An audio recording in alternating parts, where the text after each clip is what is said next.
All right, ladies and gentlemen, episode 69. Yes, I said it, 69 of the podcast with Chris, also known as Preachit2emchris.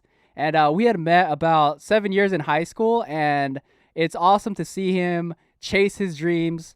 And we talked about his journey from going to college to from then to transferring over to producing and working with different artists. So hopefully you guys enjoy this. But before you do, like the video, comment down below because it helps out with the channel. And I'll see you on the next one. Peace! Just like What's that? you just kind of like play by ear type thing, like on topics and stuff, or Yeah, like I usually don't have any topics because I feel like the best conversations are just raw okay. and just natural. And I feel like even just having guests on, I try and I want it to feel natural. I don't want it to feel forced. And I'm sure for you, when you make music and stuff, like I would think that that's how you would operate as well. It's like just natural. Like how like when you produce, how's the process for you? Definitely. So I will usually have a couple ideas throughout the day, like a couple genres and stuff, and whatever I'm feeling that day, happy, sad, or I want to make something, a little bit more romantic, and I'll go with that for sure. But I say, people definitely ask for work, and I have to take that into account, like when I'm doing custom beats and stuff like that. Oh, So shit. it's not always, the track won't always go the way that I would not exactly like for it to go, but they have their vision. I want to help them carry out that vision. Oh, I see. I see. Hmm. Damn. Okay. So we met in high school, Yeah. Yeah. fucking doing cross country. I, Did I meet you at cross country? No, I didn't do cross I thought you did. country. No. That was Eddie did cross country. Okay. So how did we connect? Yeah. So weren't you like really good friends with Eddie? Yeah. Right? Yeah. So Yeah. that's kind of how we met, and then you were playing guitar, no, or I was just producing. producing. Okay. Yeah. Yeah, and I remember me and Eddie actually met up to produce at his house Hmm. a while back as well. Yeah, bro. That was kind of my origins to starting producing, because I hate to bring this up, but remember that track back in high school, Which Boba one? Shot Blues, bro? Like, Oh shit. yeah, Damn, I remember that. So Yeah. I remember, I was a singer back then, so I told Eddie, hey, like I know that you produce, like let's get something going, because I've known Eddie since the second grade type thing. So like we were really cool like that. So we finished that song in about 2 days, and in high school when I was focusing back really on artistry, like it hit around like 40,000, I think, in Mm. this first year That was on release. SoundCloud, right? Yeah, SoundCloud. So Yeah. for like a high schooler, That's a those lot. are huge numbers. Yeah. Hmm.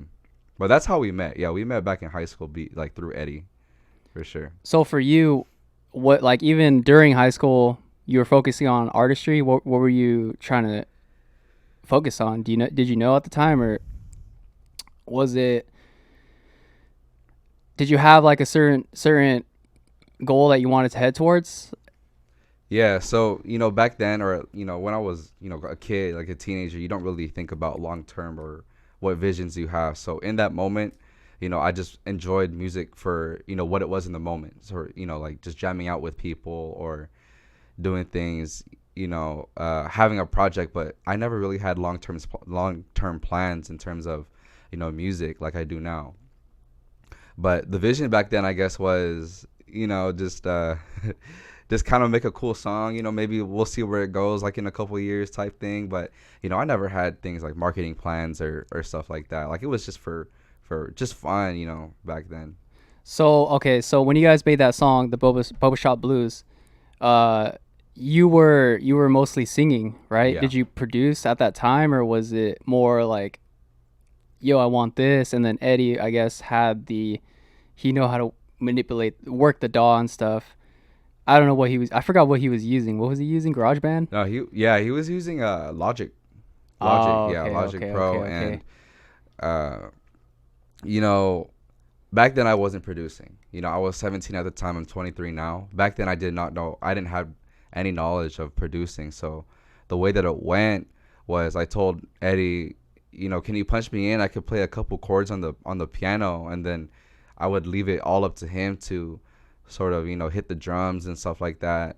Uh, because I had knowledge of, how to play the piano a bit, how to play the guitar a bit. So it was more like, Eddie, can you do this for me? Yeah. Eddie, can you do this for me? Can you punch me in my vocals? Listening back to the track 6 years ago or 6 years later, it's really rough. There's like no mixing or anything like that. No mixing. we have one take. Some things are probably out of time and stuff like that. So it's cool to see us progress. Years later type thing. So for sure, I haven't talked to him in a while, dude. I don't know what he's up to, but shout out to Eddie. No, shout out to Eddie for real. Yeah. That's hold on. I'm gonna close the door. Keep going. Yeah, that's sort of how I got my start with things. With Eddie, and Eddie is a type of dude that kind of just brings out the creativity in other people. He really does. Like, he's like, oh, like I heard this, I heard that. We're always bouncing off ideas. He's not producing anymore, but we still talk to this day. We hang out, I say, like 2 to 3 times a week. Oh shit. So we bounce off ideas and stuff like that, and to this day, he's like, hey, like you should, when he'll tell me, hey, you should work on a track like this, and I'll take it into account for sure. Yeah. So when was the moment you were like, okay, I want to start producing? Yeah. So it's a little tough. I think that there's a difference between producing for yourself and producing for other people. Yeah. Back in, I'd say around 2018, 2019, I wanted to take my artistry a little bit more serious. So in terms of me being a singer. So 2018, 2019, I learned FL Studio, and I produced for myself. So that was one thing. And then, I was in college at the time. I went to UC Davis. I got my bachelor's there. So I was just producing for myself. When the pandemic hit, I was looking for a couple ways to make some extra money. So I actually hopped on Fiverr for a bit. So 2020, I was doing ghostwriting. I was doing session guitaring, and I was producing for very small artists, hip hop, R&B, whatever they wanted. I would do that, and by Fiverr, that's how I started to sharpen my skills in terms of producing, because I feel like all artists, they kind of have a knowledge of what to do, like how to punch themselves in or how to make some drums. But listening to other people and taking the requests from other artists, that's a whole different ballpark. It is. And because you can be really free with yourself, but you have to be in the guidelines with other artists, if that makes sense. Yeah, that makes sense. Damn. So I'm just curious about the whole freelancing side of producing and even being on Fiverr. So you make an account on Fiverr, Mm-hmm. and you're just waiting for people to hit you up? Yeah. So Fiverr is a really good way to get started, I think, Sure. for multiple industries and multiple fields. Some people even do it full time. Was business booming? Yeah, business was booming. I was like, I made like, I can't say like it's a good stable job, but like I made like a few grand on there. And, like as a side hustle, that's solid. That's pretty solid. Yeah, that's really solid. So in terms of Fiverr, you put up your gig, and then people will hit you up, and then you kind of have like a 5-star rating type thing. So people will come back to you, if they like your work or they see that you have a good rating. And you could also demo your work in your front page on Fiverr. Yeah. So it's a really good way to, I was making connections that way. There are a couple people on there who I still talk to this day. And, it came to the point where, I was surprised where my music from Fiverr was getting released on platforms and stuff like that. Mm-hmm. So, that's a bag too. So it's like, that was 2018, 2019, right? Around 2021. Oh, okay. Yeah, wait, actually late 2020, 2021. Damn. Was when I did that Fiverr stuff. Yeah. Oh shit, that's pretty recent as well. Oh yeah, that's really recent. Damn. Yeah. So, I did Fiverr, and that's when I was like, hey, people on there kind of made me realize, I could take this to a broader audience, type thing. So That's when I started doing YouTube beats, type beats and stuff like that, trying to network. And the that YouTube's a good way, to get started and to maintain a business, in terms of selling beats as well. For sure. And I see like there was so are you still making music for yourself as well, or are you more so producing and running the YouTube channel, and I think you have a BeatStars account. So are you mostly trying to just produce beats? Like what's your goal right now? Yeah, so in terms of my own artistry, that's kind of on the back burner right now, just because producing's really taking off right now. For sure. So, I've gotten a few placements with some, really big artists. I've been in studios with big artists before, and, I've built up my connections to where, eventually I want to be, like the number one, like West Coast producer type thing. So that's sort of my vision right now. I don't care about competition, but what I mean by being the best West Coast producer is being the best West Coast producer that I can be. For sure. Because what I've learned is that, you really need a team when you're producing. There are other producers out there that, they possibly make different genres and stuff like that. They come from different backgrounds and they have a different view on music that you don't have. So, when you collaborate with another artist or producer, you can make something really dope, when you have a collaborative effort on it. For sure, for sure. So the West Coast style, like what made you want to do that? Like what specifically, like West Coast style? Was it the music that you're listening to like growing up, or was it what sort of influenced that? Yeah, so in terms of, making West Coast, I make R&B, all genres, kind of depends on, how I'm feeling that day. Yeah. I primarily do West Coast. And yeah, it was sort of, because, I listened to West Coast growing up, like I say like new age West Coast, because like that's different than like old school West Coast for sure. Yeah. But, I really like listening to, people like One Take J or SOB RB, that, those are some Bay Area artists, but, just the feeling behind it, like you could play those songs in the club and like, I feel like West Coast, hip hop has sort of a finesse to it, where it's like it's slick, and you have, slick lyrics to it behind it, stuff like that, and it's, you have those stomps in there, you have hi hats and stuff like that, like just you can like kind of feel them like a heart beating type thing. Oh, like that. So, those stomps, like definitely Bay Area, bro. Like for sure.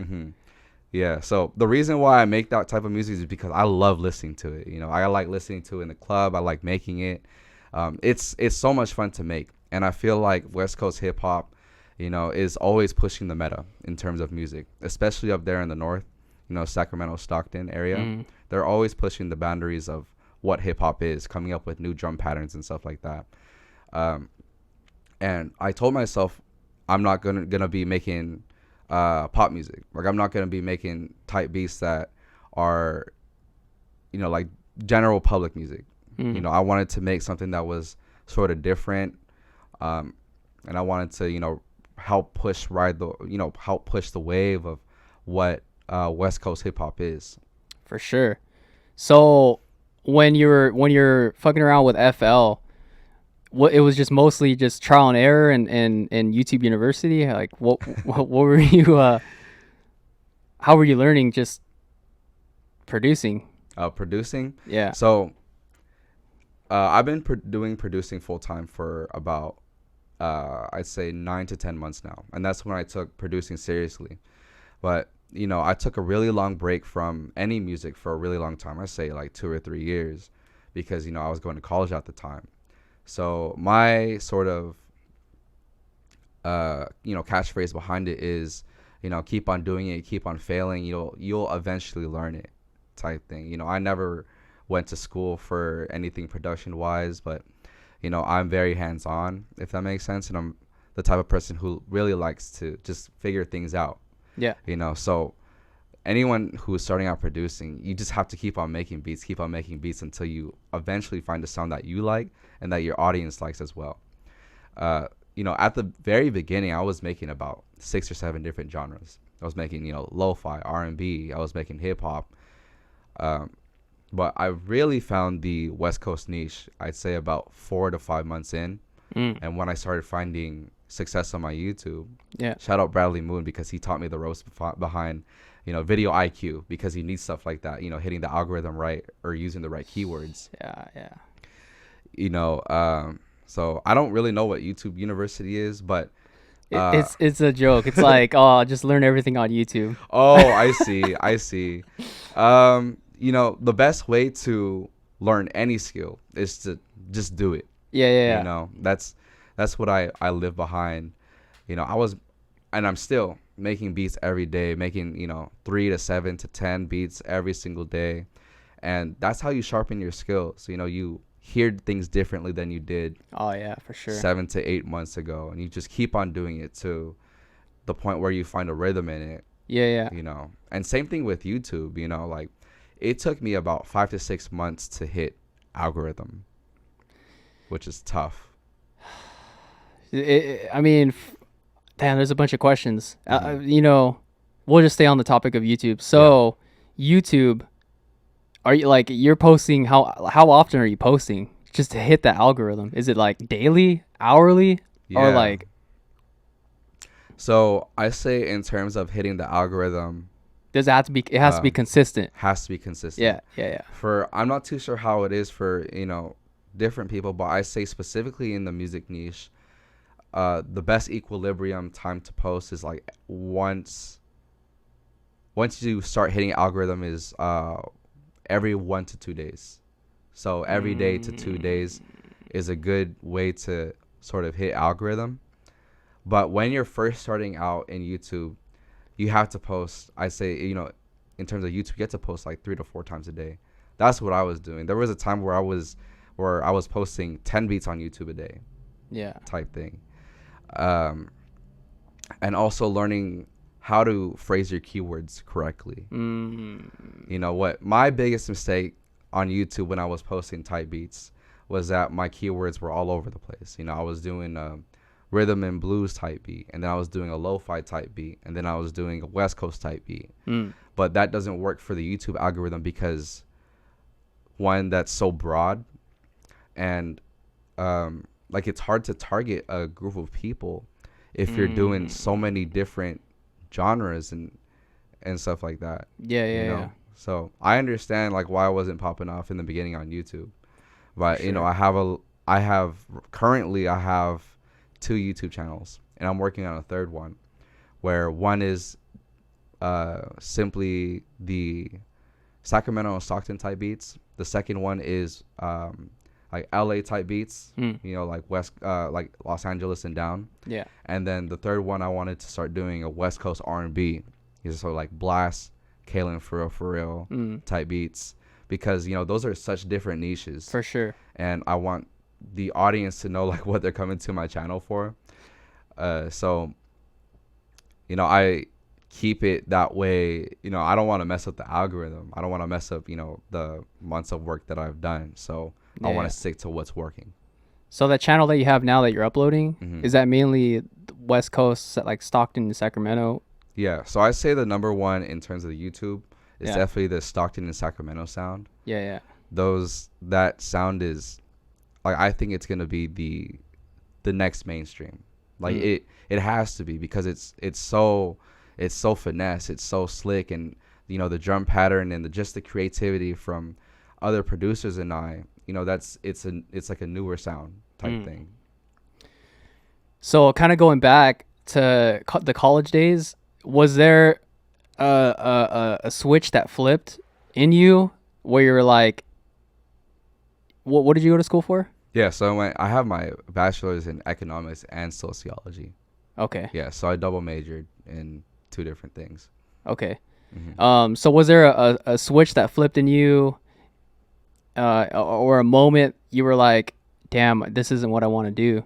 Like, so definitely, during the pandemic, you have a lot of time to think, and the pandemic, for me, it really made me think, what do I want to keep on doing? Like, we're just wasting our time here during the pandemic. hoping for it to be over type thing. We were forced indoors. So I always loved doing music, and I knew like I had a talent for it.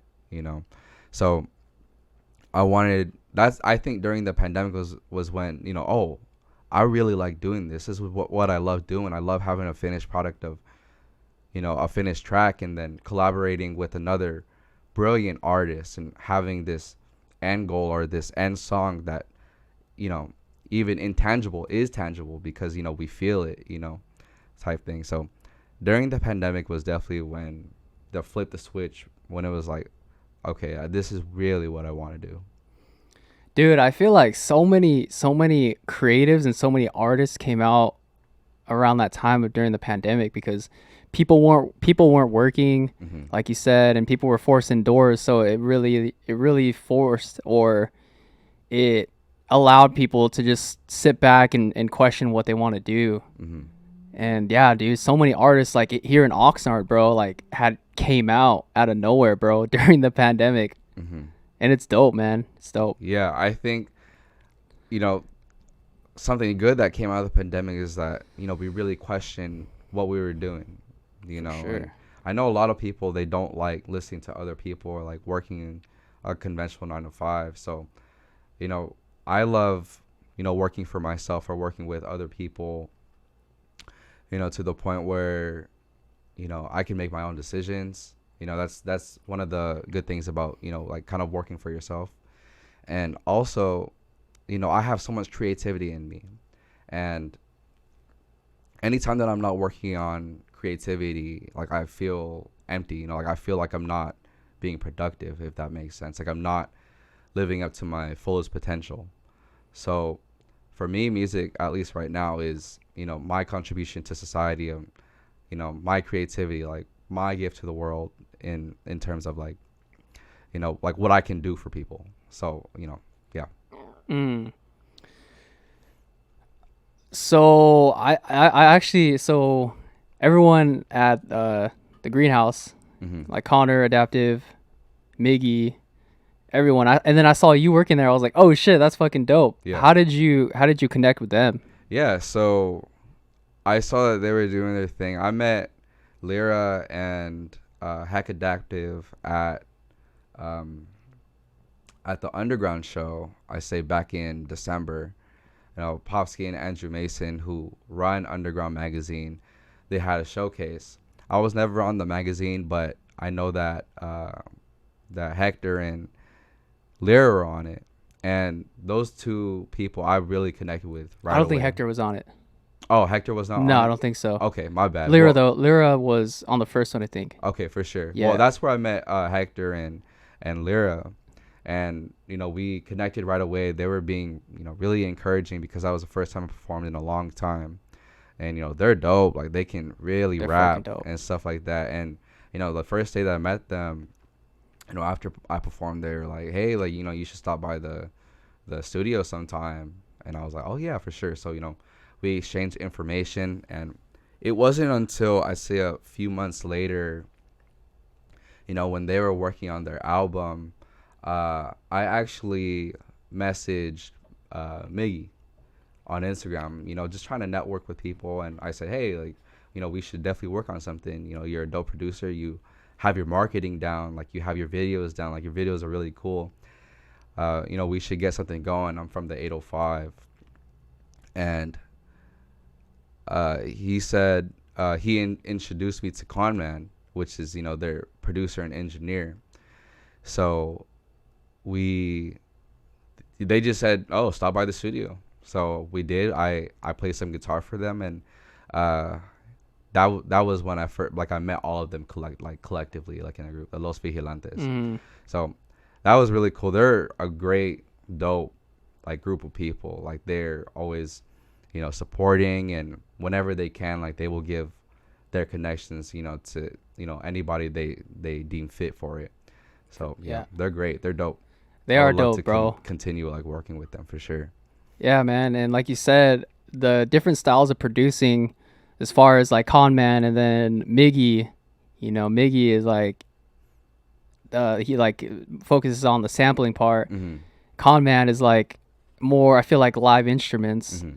And and fucking Hector is dope with fucking writing, bro, and Lyra as well, bro. They're crazy. They're dope lyricists for Yeah, they're sure. great. They're great. I've Yeah. been in the studio with them and heard them, rap on some of their songs, and it amazes me for sure. And they're true to themselves as well. In terms of like their genre, because like our niches are a little different. I'm a little bit more uh like industry West Coast for sure, but they have like their own sounds like boom bap and stuff like that, or like just keeping it real on the mic that I really admire for sure. Yeah, for sure. So what track was the that you worked on? Yeah, so it was the Miss Jane. That was the Yeah, oh the Miss shit. Jane one. So I was laying down a couple guitar tracks for them, and eventually that one got used, and that track is dope. Yeah, fuck It's yeah, that whole track is it's a big metaphor, like it's storytelling, and it is a dope song, absolutely dope song. yeah, bro. Fuck. Um, and at least for producing and stuff, how obviously like your ear grew over time, but how was it learning how to mix and master, and or do you do the mastering as well? Yeah, I do. Yes. Okay. Or I don't do the engineering portion, but when you're working on a track, definitely the mixing and mastering. You have to, I mix and master the instrumental for sure. Mm.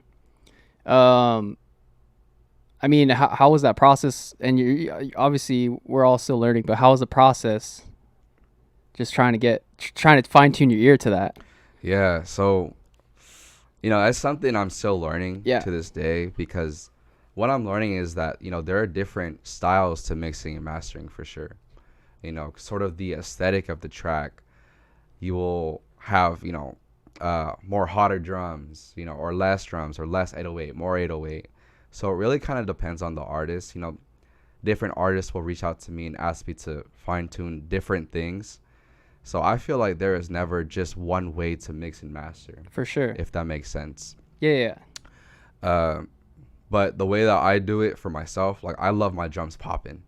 So, things always clipping type thing. I know that, some producers don't like that, but like I love clipping my 808s, making So you sure set like a limiter on it, or like a like a just when essentially when like the drums like hit over like 0 decibels. so you don't put a limiter on it so it clips.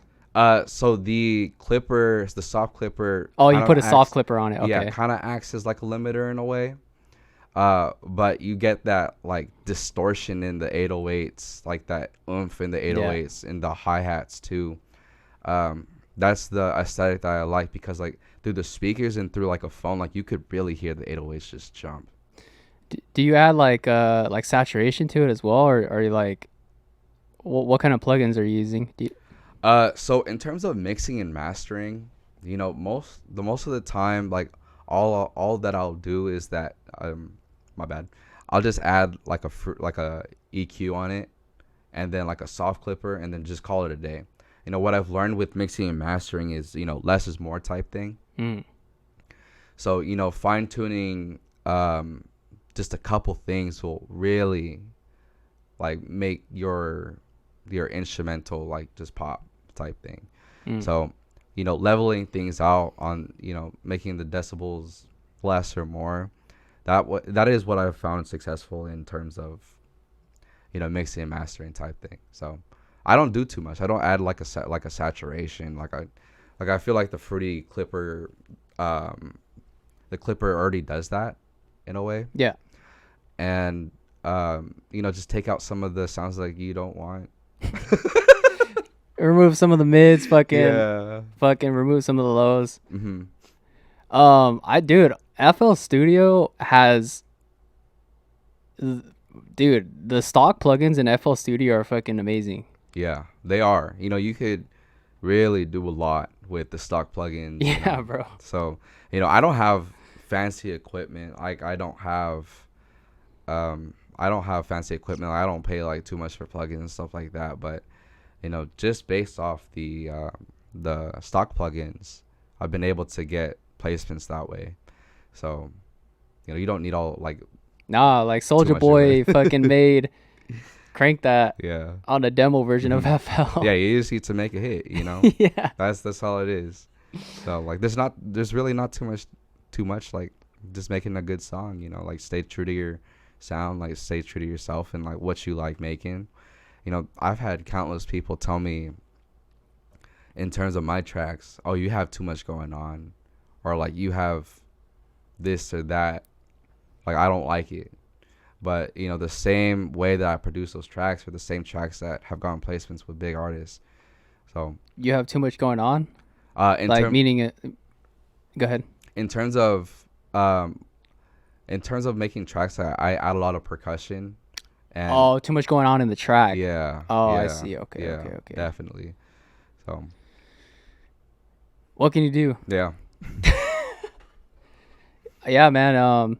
Like you said, just staying true to yourself and, doing what you love to do and not worrying about other people's opinions. You'll find the right people. definitely. The people that you're supposed to be working with. Yeah. For sure. And then so you've produced a few tracks. I think it's with what is it? Did you work with It's Arnold on the Lil Cito track? Yeah. Okay. Yeah, it's Arnold. Dope producer from the Bay. Like he's dope for sure. Yeah. How did you connect with him? Yeah, so it was off of a YouTube comment. We were making the same type beats and stuff like that. And then I think he commented on one of my tracks like, "Oh, like this is really hard," because we were making similar type beats. So the way that it happened was, we messaged each other on Instagram, and I have a sample pack that's out that I sent out to my producers and stuff like that. And he made a track and uploaded it on his YouTube. And then, Cito and his team came out to us and say, like, we want to use this. So that's kind of just how it happened. And then Blueface hopped on it. So that was really cool. It was like a 2-in-1 type thing. Yeah. Damn, that's dope. Shit. How did you feel about that? Oh, whenever I get a placement, like with a big artist, like I'm just thankful, because that's something that I've been working for months, day in, day out, for hours on end, and just to see my work manifest in like the physical, like in a music video, like that's just great. Shout out to It's Arnold. Like he's a dope producer, and like that track is at millions right now. You know what? I feel like working for yourself, like you do have to be your own boss, and you have to be on it. You have to like set up your own schedule. You have to be consistent, and it's a job, but not really, because you're doing what you want to do, but it's tough. So for you, is it just get it done? Like that's how it is. Like, I'm just going to get this done. Let me get this done. For you, do you have a schedule? Yeah. So I have a schedule. What I do is I write out that schedule for the day of what I want to do, and I overshoot how much I can do in a day, just so I can get the most that I can get done. So I'll say, I'm gonna get 10 beats and like 10 loops in, and that's a massive amount of work for like a 12, like even just like a 12-hour shift type thing. Uploading on YouTube, like it takes time to market those things and send them out to different artists. But I like to overshoot my days and get have a goal set that is kind of unrealistic, and in that day, like I'll get like 8 beats done and then like 4 loops done in a day, and like that's more than enough work. So in terms of a schedule, like I do work 7 days a week, and of course there are things in there that I have to navigate, in terms of like my family, like my friends and stuff like that. But I start out every day with writing what I have to do and what I have to accomplish, and I will do like whatever is in my power to get that finished. So that's sort of just my schedule, and it's like worked out for me because, like I said, I put so many things on that list where it's like almost impossible. But even if I get 60 to 70% done with that, that's a successful day to me. For sure. And even just what is it? The quote, it's like, I don't know, dude. Like, if you shoot big, then even if you fail, like, you're more likely to, you're more ahead than other people that don't even try. Yeah. Yeah. You know, I'm a and dude. It's not about like the competition, but it's more so like doing it for yourself. Yeah. In a way too. Mm-hmm. Definitely. Yeah. I'm gonna take a drink of water. Oh, you're good.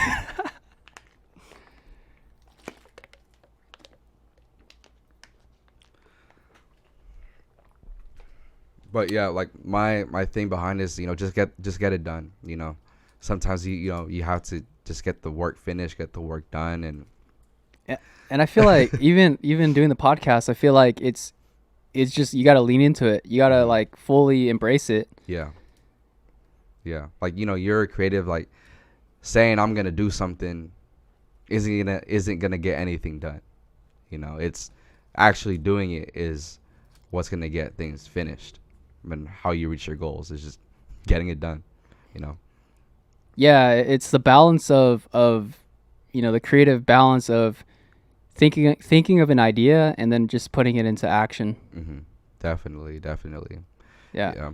So, you're working on stuff too for music. You're still doing music and stuff. Yeah, bro. Right now I'm working on an album, 3045, dropping in December, and it's like 75% done, dude. All I need to do is just a few, like 3-4, like skits for the album, and then it's done, dude. Yeah. I'm fucking excited for it. I'll show you some stuff after. For sure. Like, what's the biggest challenge that you have? Because like we do similar work. Yeah. You know, like what's the biggest challenge for you? Honestly, dude, I think it's time. Mm-hmm. I think because I work 40 hours a week, a full-time job, so it's time, and having to, like you said, balance that time. You know, going to work, going to you know, family, hanging out with family, friends. So really trying to lock down a consistent schedule, for me, is the biggest challenge. Okay. Yeah, that makes sense. Yeah, but I wish you the best on that album. I know it's gonna be a banger for sure. Thank you, bro. Yeah. Are you producing your own tracks as well? Yeah, everything. The entire thing is produced by me, and then I think I have one track produced by Mr. Tumnus. He's a fucking dope ass producer. And then I'm actually meeting up with I don't even want to say it. But you can censor it out, or do you not censor anything? I just upload it raw. Ah, okay, for sure. Yeah. But yeah, everything's produced by me, so like everything is how I want it to be, and everything I'm giving you 100% myself when you listen to the album. Yeah. I have listened to your work before. Oh shit! Hell yeah! Yeah, that's dope. Like, you got some cool ideas, and like I know that you're like an out of box thinker. Like when you try to do music, for sure. Yeah. I feel like it's just the music that I listen to. It ranges, bro. Like, you know, I'll listen to like Pink Floyd, and then I'll listen to X, and then it's just all over the place. So I feel like it's just a representation of that. Yeah. I can definitely relate on like the time management side, because, you know, even though like I finish so much, like there's always stuff like I don't finish, you know. So like be patient with yourself, and, you know, be consistent as well, and, you know, it'll come out for sure. It'll come out really well. For sure. And also, like you said earlier, it's the long game, bro. Like, it really is the long game. Yeah, like, it's not like trying to get results instant, because like even going to the gym, the first like few months for me was like, damn, I want to lift like this amount of weight. But you know, it takes time. It fucking just takes time. Yeah, it definitely takes time. And what I think some people don't realize, you know, with any industry that they work in, but I'm going to keep it specifically in the music industry, is that, you know, you don't want to be a one-hit wonder. You don't want to be you don't want to be like an overnight sensation type thing. Yeah. You know, like in terms of longevity and, you know, like staying in this business for a really long time, what really gets you like those long-term fans and like staying in the game for a long time is like you have to build yourself up first. You know, you have to build yourself like in terms of your artistry and like your talent and like even your direction and your vision for like what you want like 2 to 3 years down the line, because those things always change. And I see artists, you know, they get like buzz for a little bit and then like they kind of die down, just simply for the reason like they weren't ready for the position, you know. And also for like another topic, if someone were to win the lottery, and like I don't know the actual statistic, but they usually go broke because they're not ready for it. Yeah. Yeah. You know, there have been a couple times where, you know, in the very beginning of my career, where I would get like I would get a DM from like a manager or like a studio or something, and they would say stuff like, hey, can you send over beats? And, you know, back then I'd say like 7-8 months ago, like they weren't industry standard. So like I'm thankful that now, you know, I built myself up over the course of a year where I can actually take advantage of those opportunities. You know, like I say, like 8 months ago, like I wasn't ready for like being like having the opportunities that I have now, if that makes sense. Like I just wasn't ready for it. Yeah, it does make sense. Because you've built yourself up, you built a foundation, you put in the work. That's yeah. There was this one time where a big like Netflix celebrity like reached out to me like for a beat, and this was like within like the first month that I was producing, you know. And like, what do you think I was gonna send over to them? Like something like that was heat? No, but like the beat was really trash. So I wish that person would have hit me up like now, you know, because I have so much more knowledge. But, you know, that comes back to the point of, you know, just building yourself up in your artistry and like being ready and being consistent, because, you know, like I said, like I can take advantage of those opportunities now. For sure. Yeah.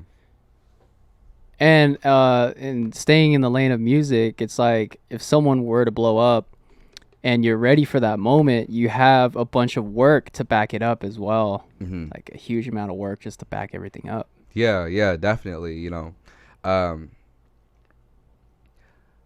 when I moved back from Davis, you know, actually in the 805, I was not working with anybody here. And I believe that a big reason for that was just because like I didn't have the work to back it up, you know. And like that's okay. You know, like why would anybody work with somebody who, you know, has no credentials type thing? So now that I have my credentials a bit more, like 805 artists a little bit more open to working now. Yeah. But like I said, like I'm ready for those opportunities now to work with people locally. So you're working with you've been working with Popsky for a little bit, right? Yeah. I think next week we're gonna do a podcast as well. Oh, so that's dope. Yeah. Shout next Monday. Bro. Shout out Popsky. Shout out Underground. Yeah. But yeah, I've been working with Popsky for, you know, like we actually met at the collection. Believe it or not, we met at. Where is that Burning Mouth? No, yeah, exactly. It was in the Burning Mouth mouth line. How the fuck did I know? Yeah, because you know, when I hang out with my friends, it's definitely different. You know, like in the studio. Like you know how it is with your boys, like y'all just act like idiots. Yeah. So we got done with the video shoot for a music video that I was dropping for myself, and you know we were just being loud like, we're the shit, you know, like we just filmed a music video, like we're the shit of the 805 type thing. You know, just being like hooligans, like not meaning anything that we say, or just being stupid. And then Popsky was in line, and he just kind of like looks back and he's like, hey, like, do you make music? And I said, oh yeah, like I do make music. And we introduced each other to, you know, one another, and like ever since, like we just, you know, we've had a strong relationship in terms of like just, you know, artistry, and like even as a homie, like he's dope. Like we're like constantly on the phone and stuff. Was this during when did you guys meet? Yeah, just last year. Oh, okay. Yeah, last year, like I'd say like about a year ago. what happened was, of course, like artists are always looking for producers and stuff. I have like his sound, that West Coast R&B, because he's a dope rapper, dope singer. Like he can really sing over a track. Yeah. So, yeah, like he showed me a ropes. He's like introduced me to a whole bunch of people. Like like meeting him was like, he is also partly responsible for making the Lil Cito and Blueface track happen. Yeah, because I wouldn't have that connection, the mutual connection, if I didn't meet him. For sure. Mm-hmm. Yeah, Popsky's he's out in LA, right? Yeah, I think he's local. Yeah, I think there's something like that, always moving back and forth and stuff like that. Yeah. But the underground is, 805 based. Yeah, for sure. Shout out to Andrew too. Yeah. Andrew. Yeah. Dope people. Like we were just in the studio like about a week ago. Like I'm excited to see how far he can take his artistry and how far he can take the underground, to the point where like the underground is like an international thing for sure. Yeah. Like he has a lot of potential, and like Posky, like when you watch this, bro, like I believe in you. Like you're dope for sure. Underground dropped it. Was it an album or like a mixtape of artists? Yeah. So you were on it, right? I produced the beat on there. Okay. I produced the beat on there. So yeah, I've really taken a step back from like singing or anything, rapping, like whatever you want to call it. So like I'm just doing producing right now. For sure. Mm-hmm. Any work that you're working on that like is coming out soon, or just? Yeah. I'm just trying to think of like what I can say and what I can't exactly. say. Because like when you get a placement with the artist, like typically you don't want to say anything for sure. Yeah. Like, I'll probably tell you like after this. Yeah. But I'm making beats every single day, like probably right after this I'll make some more type thing. But in terms of work, in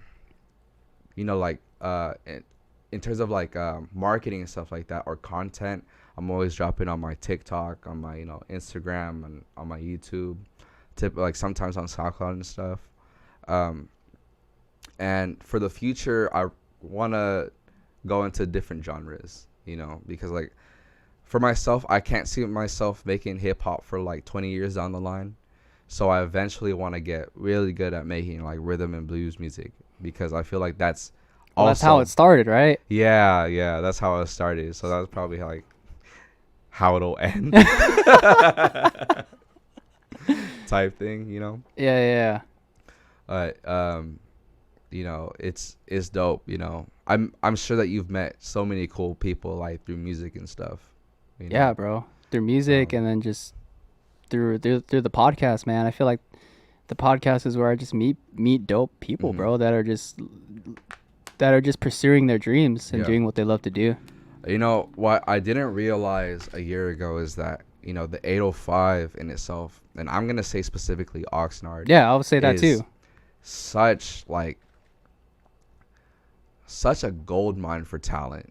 100%. Like it's kind of crazy how many people like grew up here and are pursuing their creative careers and are successful. And there are also like artists out here who are like, it's gonna be their time soon. 100%. So I feel like Oxnard is gonna be like the next city in terms for music. 100%. Like how the newer generations of Florida, with Denzel Curry, with X, with that whole Lil Pump, that whole scene, they were all together. And it just took one person to just blow up. I think it was X that like really blew everything up, and shined a light on everyone else as well. So I feel like Oxnard, it's that time. Yeah, I feel like Oxnard. Also, the thing with Oxnard is it's very niche. In terms of like West Coast hip hop and Chicano rap as well. Like it's such a gold mine for talent. And right now, like I'm not too sure, because like I haven't been like living here too long, and like I haven't listened to every single song, so I wouldn't know like what the meta is specifically.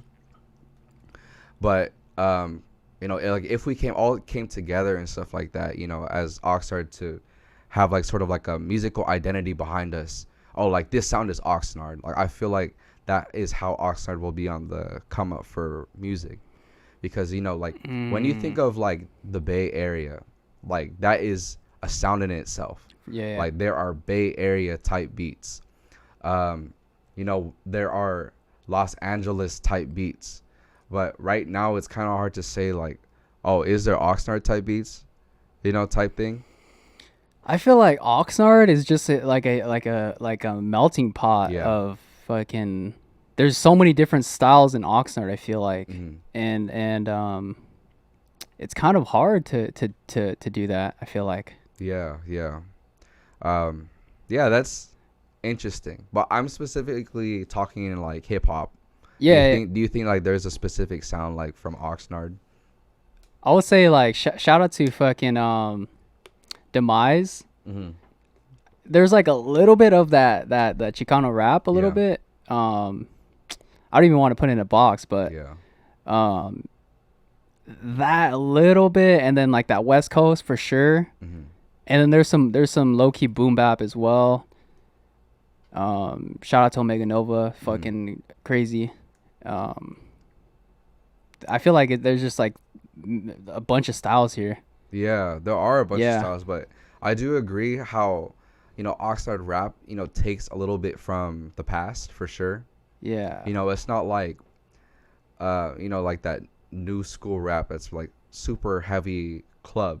Like it's chill, like it feels like you're riding around Oxnard, when you're listening to like Oxnard music for sure. Yeah. So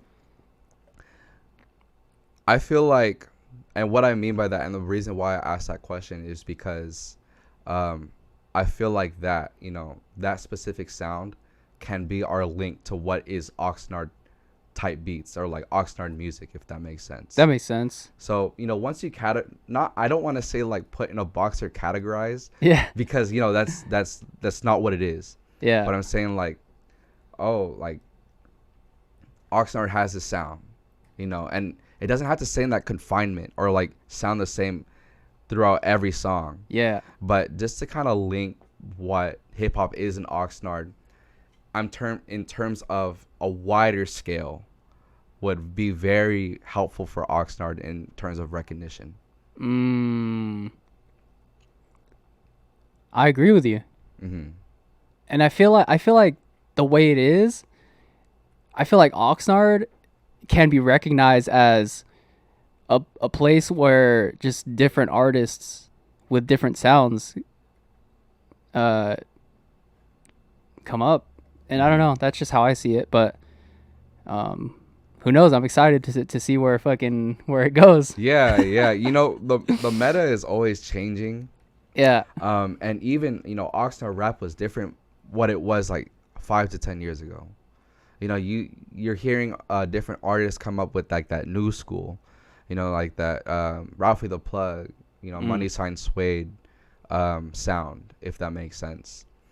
So I feel like, like I said, like if we work together and stuff like that, like we could, because we also have that like old school flair in our music for 100%. sure, in our current like hip hop music. So like if we could somehow combine that, like bring that together, and I'm sure, and shout out to the artists in Oxnard that are already doing that, but just solidifying, that like Oxnard, like we are Oxnard, like we have we like this is who we are, because like right now, like really like in the music game, like on a large scale, like we are definitely not recognized, so the only person, and I like it's so different, but Anderson .Paak, like I don't know, it's just different than what's being put out. Anderson .Paak is he's in a lane, like he's on his own lane, so shout out to him, talented artist, bro. But like, and I feel like, sorry to cut you off, but go for it. like you said, like Anderson .Paak, he's in his own lane, but that's Oxnard, bro. And I think, everyone here can make their own lane, I feel like. Yeah, I could definitely see that for sure. Um, But as long as we move as a unit, I feel like, yeah. and that's I feel like that's what we're doing. Mhm. Yeah, I like the artists out here. Like they definitely like show love to each other for sure. Yeah. So, um, like I really think that, yeah, that's a like a weird like he's like a weird person to put in the conversation because his music is so different Exactly. than like what any Oxnard artist is putting out right now. Yeah. You know, because you know, he's like neo soul, gospel, R&B guy. You know, but like even putting him in that confinement like isn't really um doesn't really like tell who the art like tell who he is as a person or like an artist. But that's interesting, but also that gives like a motivation to rappers here and like artists here and creatives here to say like Like do what you want to do. yeah, do what you want to do, you know. Yeah. Type thing. So I think that we need to recognize Anderson .Paak as someone who, you know, there were boundaries set in music and like he surpassed them. Just fucking kick down the doors, bro. And you know, anybody in Oxford can do that. Yeah. You know, like if you look at yourself and what your capability is, because I like seeing the best creative in people, if that makes sense. And like I can see what Oxnard can be as a unit and what some of the artists can do here as a like even like individually, you know, so much more in a unit type thing. Yeah. So, you know, what we need to keep on doing in, you know, in Oxnard in terms of music is, you know, continually supporting each other, you know, continually. And that may look like different things, you know, in terms of, you know, helping them market or like giving them game, giving them good mentorship or, you know, or just being honest with them. Like, hey, that track, I don't know about that, you know. Shit was trash. Yeah, it was trash. Like, I want to see the best lyrics from you, like the best bounce type thing with you, you know. And I'm sure like the Oxnard artists that I talk to, like they will tell you straight up that like I don't just produce tracks for people, but I also try to help lead them in the right direction in terms of their music. Well, I think that's creativity. That's what a producer does. Like a legit producer is they guide the artist. Yeah. Because, you know, at the end of the day, you know, I don't want to just make the tracks. You know, like I want to help people in their creative pursuits as well. Because, like, I have that background in marketing. I know how to make connections with people. Like, I don't just know how to lay down a track. Like it's bigger than music, you know. Yeah. For sure. The argument, or not even the argument, but just being a beat maker versus being a producer. It's totally different. Yeah, it is totally different. And yeah. You know, it's I don't think anybody nowadays will say that they're just a beat maker. You know, because they want involvement in the whole picture, the bigger picture. Yeah, things, yeah. You know? My bad. I'm about to burp in this mic. But essentially, yeah, I don't think anybody calls themselves, or at least like the new age producers, like they will just call themselves beat makers. Yeah. Because, you know, nowadays they have such a bigger involvement than what people realize. You know, in terms of working with producers, like they set the tone of the song. And most of the time nowadays, the way that songs are, I'm not going to say most of the time, but a lot of the time it's beat first, then song, if that makes sense. So what that means in terms of, you know, the bigger picture is the beat gets made first and then the lyrics. Yeah. So the producer has such a big influence in what the song is going to turn out like. Yep. If that makes sense. That does make sense. So giving credit to both the artist and producer, you know, of course. 100%. It's a relationship. It is. It is for sure. I think I'm gonna end it here, bro. Yeah. For sure. Appreciate you. Yeah. Where can people find you? Oh, where they can find me? So my @ is Preachit2emchris. Yeah. Insta. Yeah, on Instagram. Yeah, if you ever want to work, I'm Cool. local. Okay, for sure. All right. Peace, y'all.